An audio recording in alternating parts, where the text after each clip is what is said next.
They say that in the earliest days of Edagon, there stood a great tree at the center of all creation, its roots threading through every plane and its canopy stretching to the stars. The world tree was the embodiment of nature herself, nurturing the world in perfect harmony. But one day, the roots of the tree began to writhe and twist, for a dark worm had burrowed into its heart. This worm whispered secrets into the branches, tempting them to grow wild and unchecked. When the other branches, the other domains, saw what had become of their sibling, they raised their axes and struck the world tree down. The tree did not die, but its mighty trunk shattered into 1,000 splinters, each scattering to a different corner of the cosmos.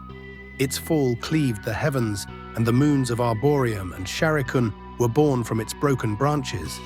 But the worm remained, hiding among the roots, and its whispers still echo in the forgotten corners of the world.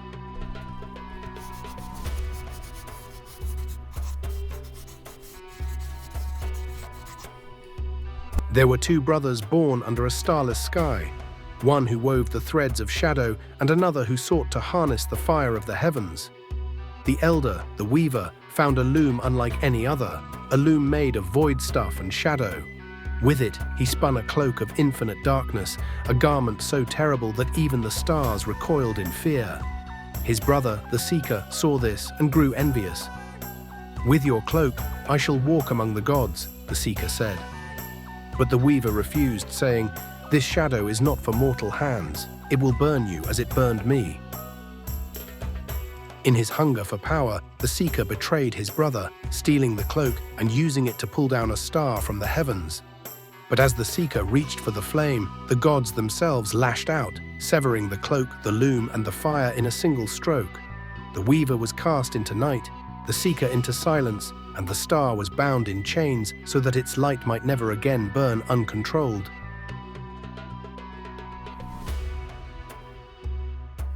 Before the dawn of time, there was a weaver who wove the first threads of existence. From light, they spun the stars. From stone, they spun the mountains. And from breath, they spun life itself. But there was a thread they dared not touch, a strand of shadow, darker than the void between stars. It is said that a mortal sought the weaver and demanded they craft a weapon from this forbidden thread. The weaver, reluctant but bound by the mortal's will, spun a blade of shadow so sharp it could cut the soul from the body. The blade, known as the Nightweaver, was said to hunger for power.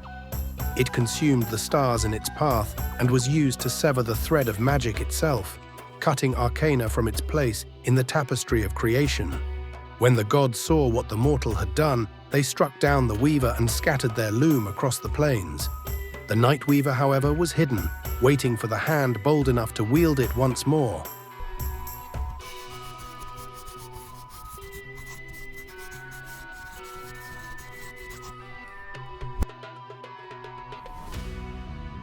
Long ago, the sky was whole, a perfect dome of light unmarred by shadow.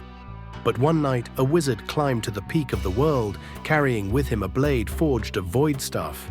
The sword, it is said, had no edge, no weight, no form that the eye could see. Yet its presence alone chilled the air and made the stars dim. With a single swing, the wizard struck the sky, cutting it from horizon to horizon. Shadow poured through the wound, and from this darkness came a figure known only as the Nightweaver. Whether the figure wielded the blade or was the blade, none can say. But with their coming, Arcana was undone.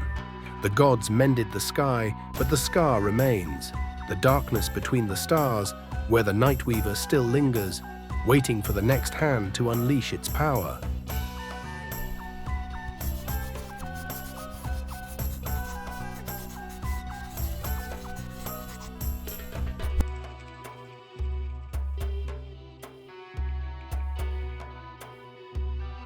Nature, the so-called mother of life, the great gardener of balance. In truth, she was nothing more than a meddling fool, a romantic who could not see beyond her obsession with order and control. She is no threat now, of course. Her power lies fractured, scattered across the plains. But once, long ago, she dared to act, to take a stand against what she feared. Her betrayal shattered the heavens, reshaped worlds, and forever altered the course of mortal existence. This is the story of nature's folly, the fall of Arcana, and the shadowed enigma known as the Nightweaver, a tale woven from fragments of myth and half-truths, where gods bled and mortals dared to take their place. To understand this tale, we must begin with nature. She saw herself as the steward of the world, its protector, and she viewed Arcana, magic itself, as a force of chaos, a threat to her precious balance. Mortals, wielding Arcana's boundless power, twisted reality, creating monsters and horrors that defied the natural order.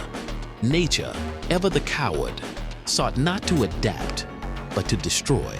She whispered forbidden knowledge to a mortal wizard, teaching him a spell to summon a fragment of void, the only force capable of severing a domain from its vessel. The wizard performed the ritual, and the void answered. A splinter of its essence was bound into the wizard's brother, Imshi, transforming him into something far beyond mortal comprehension. Thus, the Nightweaver was born, a shadowy force destined to alter the fabric of creation. The Nightweaver. Was it a man transformed by Void's power, or a weapon forged from the essence of destruction? Perhaps both. Some legends say Imshi wielded the Nightweaver, a blade so sharp it could sever light from the shadow and soul from flesh. Others claim that Imshi was the blade, a man consumed by the void, his body and will bound to its purpose. What we know is this: the Nightweaver was the key to Arcana's downfall. With its power, Imshi struck a blow no mortal or god had dared before. Arcana, the embodiment of magic, was severed from its vessel, leaving its essence unbound and vulnerable. The domains did not sit idle. Nature, who had orchestrated this heresy, was the first to fall. The others turned on her, shattering her essence into countless fragments. These splinters became the Archfey, each holding a fraction of her power, but none the balance she once embodied. The force of her destruction sundered a celestial body, splitting it into the twin moons of Arboreum and Sharikun. The heavens trembled, and Edagan itself was thrown into chaos. Tides rose, the skies darkened, and civilizations crumbled under the weight of failing magic and celestial upheaval. Then came Arcana. Severed from its vessel, Arcana was weak, exposed. The domains seized their chance, binding it in chains of pure reality at the heart of the world. From that moment, magic, once infinite and free, was bound, limited to a fraction of its former glory. The ancient world of Edagan collapsed almost overnight. Without the power of Arcana to sustain them, mighty spells unraveled, and the wonders of that age crumbled into ruin. This was no punishment for mortals. It was a petty act of vengeance by the gods, desperate to maintain their fragile dominance. And what of the Nightweaver? Here, the legends diverge. Some say it was destroyed, its fragments scattered to the edges of creation. Others whisper that it was hidden in the shadowed depths of Sharikun, where only the brave or the mad dare to tread. There are even those who claim the Nightweaver still exists, intact and waiting. That Imshi, or perhaps the blade itself, lingers in the dark, whispering to those who seek to wield its terrible power. What is certain is this: the Nightweaver was no tool of the gods. It was a weapon of mortals, a force of defiance. The story of the Nightweaver is a reminder, not of gods, but of ambition. Mortals dared to challenge the heavens and succeeded, if only for a moment. Nature shattered, Arcana bound, the Nightweaver lost in shadow, and yet the echoes remain. Proof that the domains are not invincible. Their power is splintered, fragile, and ripe for the taking.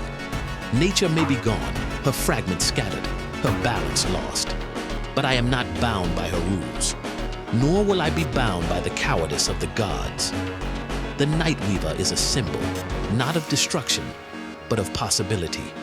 Let the weak cower in their ignorance. I, Cromric Tathkin, will find what remains of the Nightweaver and carve my own path to divinity. Well, if you've read this far into my journal, don't stop now. Click like, subscribe, and watch the pitiful party play in new sessions. I can't wait to crush them.